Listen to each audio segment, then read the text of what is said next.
Let me check if the power's dead. Okay. Alright, so the power's out. Dude, what else is in there? No extra wire you need? Nah, not for me. Oh yeah. That's just one of those top fuses. So what was going on is they had the mercury contactor operating off of the switch, and it was always on. As soon as you turn on the switch, the contactor's on. So that means the heaters would never ever shut off. For the sake of time, we could just pull out those 3 wires, those white heater wires, and then we'll go ahead and just start the mounting of the base right there. And we can right here, right where? Underneath it. I thought you were trying to take off the. I'm gonna take out both of them. Both of them. Oh, you don't need. I don't need 2 contactors. Those are 2 They're 2 contactors. One is a mercury contactor for heaters, right here, and right? the other one's a mechanical contactor for motors.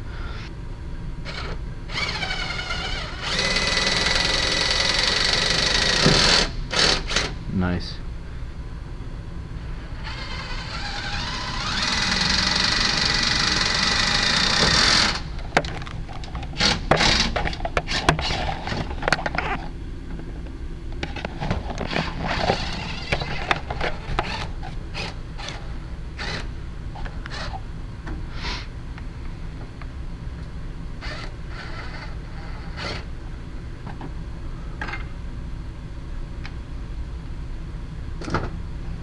Alright, so yeah, that's fine. So get the base plate on.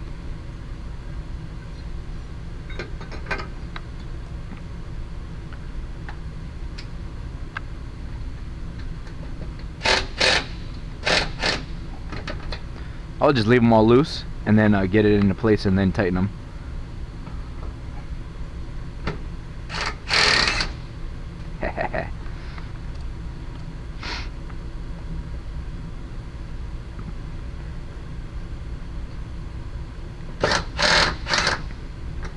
Right.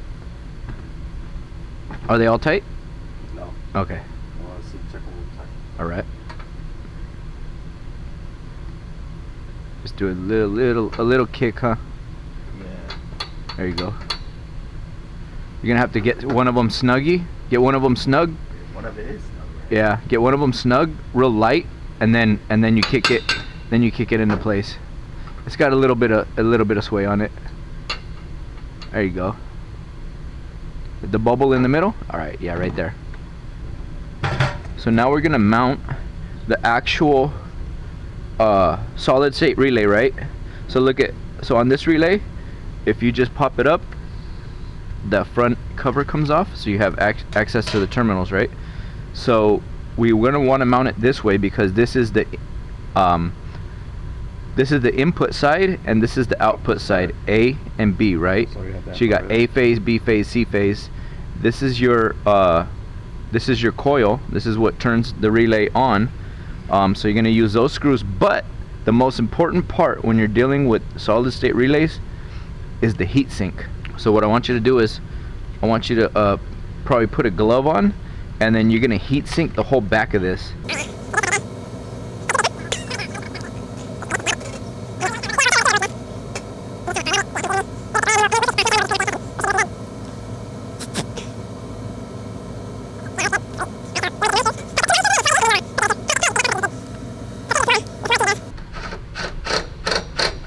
Nice. Yeah, that looks really good. Okay, so now what we're gonna do is we can wire our phases, and what we're gonna do is you will wire number 1 in A2, number 2 in B2, and number 3 in C2. Yeah, A, B, and C phase.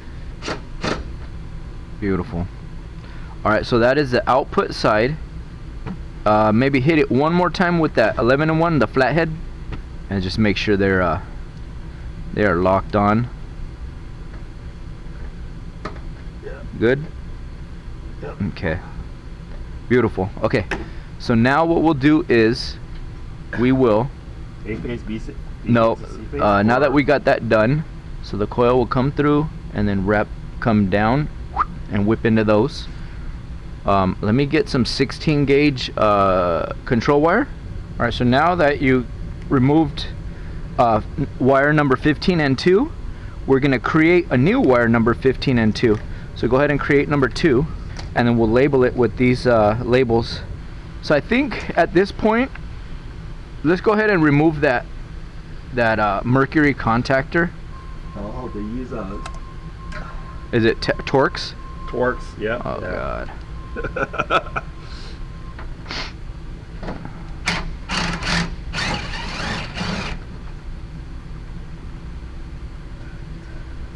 All right, so you just cut those wires. Cut them from the top, yeah. Get rid of them. Are you gonna get rid of this contactor too, huh? Yep, both are gone. All right, so that is a mercury contactor that has a mercury liquid mercury in here, and every time it calls, it pushes a little thing inside of that mercury, and the mercury is what makes the contact to connect the A1 with the A2 and or B2 or whatever the output load. So yep, and it's all cracked up and beat down. Yeah, the thing's got to go. Mercury contactors, they actually use a lot with the heaters. Yeah, look at that back plate. Oh, that thing got hot. Oh, it did get hot, huh? Super hot, yeah. So anyways, do your control wire, your other control wire. Always tuck it up into that wire tray, and we could always fix it with the zip tie. All right, so you got your control circuit landed, right? So it's outputting from 15 and inputting to the solid state on the coil A1 number 15, and you have your neutral. So now that we have the control circuit landed, let's land the high voltage circuit. We'll get some BOY, brown, orange, yellow, and we'll land those 10 gauge. Alright, so let's go ahead and we could remove that DIN rail and get that contactor out of there. So get that DIN rail out.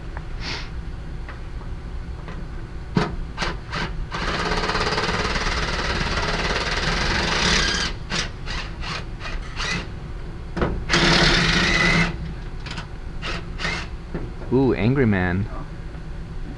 Oh, look at this. All right. Bird Mark II? Yeah. So that. It's getting hot. Getting hot. We'll eliminate all that heat. You know what I mean, on that back plane. Go ahead and land all your high voltage wires into the bottom of that, and we will go brown, orange, yellow, and then we'll identify that circuit the same way. Brown, orange, yellow. All right. So we'll land the wire, and then we'll just come back behind with the zip ties. Alright, so give them a once over with that flathead, and then we'll go ahead and just test operation. Trainee? Yeah. Yeah, slap that cover on. Oh, And you know what? I tell you what. Should have went over. I tell you what. Why don't you route the control circuit through the middle of that heat exchanger? See the middle? Yeah, exactly. You could come, you could take those, bring those down through here, go through the middle, and then wrap out. That'll be a little bit better. That way we can separate the two circuits. Ah, got him. Got you. You always get one. You're always gonna get one.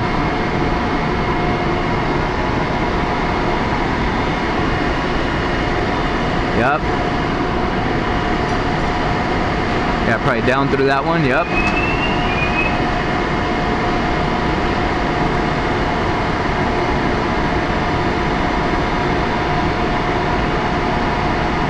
There you go.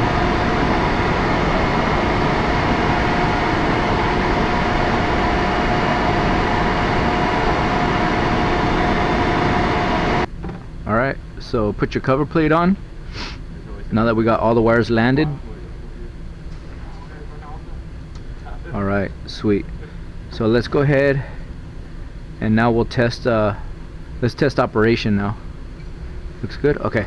I'm gonna go ahead and unlock it and turn it on. All right, so power is on. Start the first fan. Start the exhaust fan. and we will start the heater circuit. So we have our output light on, we are outputting. So I want to test that we have our 120 volts on our control circuit. So let's go ahead and test that now.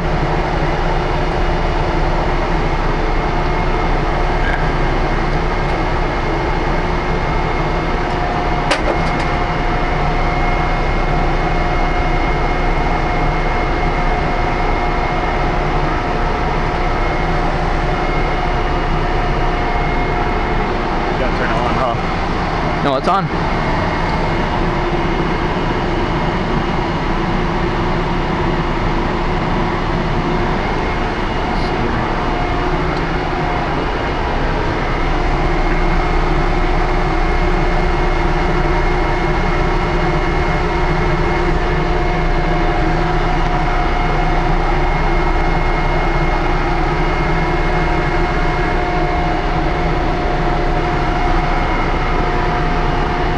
Here, 16.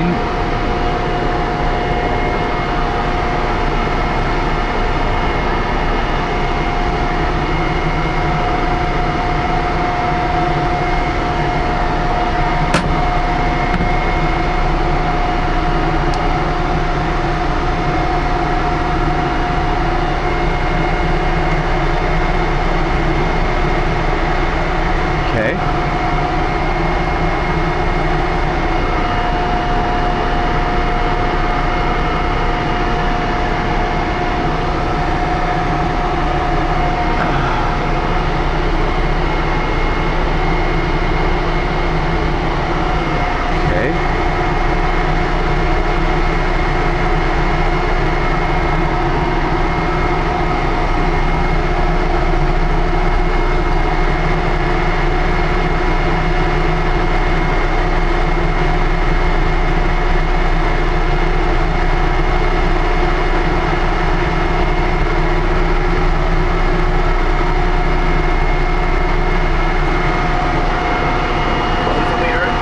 Huh? You see something? Is my neutral? Is the number 2? Is it pitch on the? No, the 2's good. We are not getting any voltage to this guy. Let me see.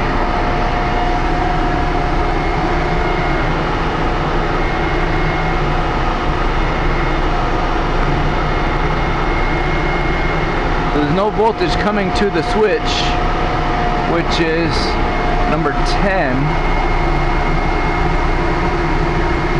Oh, there it is. This switch controls the voltage going to that. Alright, so we are not getting any voltage to our coil because our timer switch actually came disengaged. So we're gonna actually have to replace this timer because there it goes. Now we're good. So there we go. Hold on. This is a timer that is no longer being used. It's out of the circuit, but they still use it to turn on and off wire number 10. Okay, so I hit that off. Yeah, this actually got hit off. So there is that.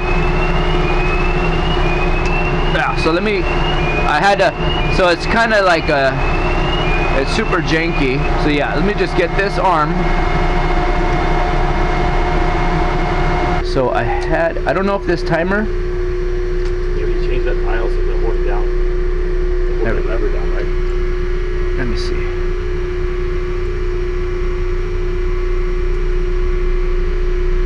There it is. Well, that's gonna actually. Okay. So yeah, just to check. All right. So here we go. So are we gonna have voltage now that we engage that timer? So now we have 120 volts on our coil, and we have on our output side 480 volts to the heaters. Okay, So that is operational.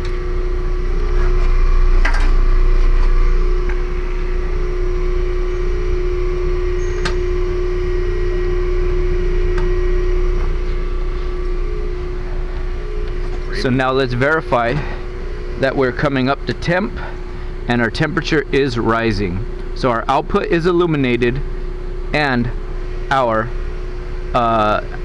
input light for our coil is illuminated. So that means we're getting the voltage, and after reading it with the voltmeter, we're receiving 120 volts, which means that bad boy is on. We have 480 volts on the input and 480 volts on the output. So that means the heaters are getting the voltage they need to operate. So we're gonna have to maybe change out that timer, and just we're gonna have to get that circuit dealt with at another time, because that timer is basically in between the circuit, and that's what's kind of killing. If that timer comes, it's not operational, it doesn't work anymore, the motor's broken, but if that little tab comes undone, it'll shut down that circuit. They don't use that timer at all anymore? They don't use that timer at all anymore, but they left it on there to keep the connection for whatever reason, but we could deal with that next. But for today, all I want to do is get the solid state relay in, and then I'm gonna come back in a little bit, and I'm gonna button up all that wiring on those back planes with the zip tie. I just have to go find the zip tie. So for the moment, we are operational and we are heating up. So our output is being met and our heat circuit is rising. So so we'll come up to temp, and as soon as we come up to temp, we'll go grab all the zip ties, and then we'll heat shrink those labels, and then that should be good for this. All right, so we came up to temperature, and then our circuit dropped it down, and now we're rising again. So now we're starting to actually come up to temp, and I have just heat shrink all of our labels, and I just added some zip ties to the back plates and just kind of button up the wiring a little bit, and that is it. So we are operational now. It just kicked on, and as soon as it comes up to temp, it will be kicking off. So it looks like everything is functional. So we will go ahead and monitor this over the next few days and make sure that everything is operational and good to go. And meanwhile, I will figure out what the circuit is for that timer, and we will maybe put in a better timer, or we will just close off that circuit and wire it so that everything needs to be in that timer, cannot shut off our solid state relay circuit. So I'd like to thank everybody for watching. I really appreciate it, and if you have not yet subscribed, it don't cost nothing to hit the button, and I will see you guys in the next one. Stay safe.